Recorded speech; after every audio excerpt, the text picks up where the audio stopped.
دختر در دانشگاه معلمه شده کار میکرد. روزی از شاگردش از آن پرسید: معلمه، برای چی سین و سالتان رفته ایستاده است و شما شوهر نمیکنید؟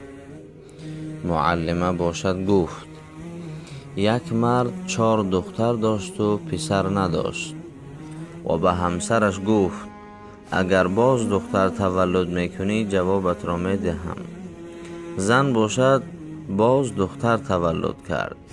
مرد غضبناک شده به دختر پنجمش عموما نگاه نمیکرد. پس از چند وقت این زن پسر تولد کرد. بعد این پسر باز 3 تای دیگر پسر تولد کرد.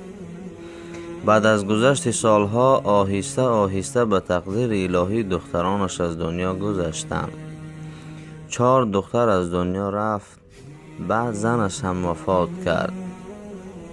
مرد با 4 پسر و 1 دخترچه اش ماند. ماهها سالها گذشت. پسران کلان شدند، خانه‌دار شده پدر را پرتافته رفتند و مرد سال خورده با 1 دخترش تنها ماند. این همان دختر منم، گفت معلمه. نمیخواهم پدری پیرم را در این سین و سال پرتافته شوهر کرده روم.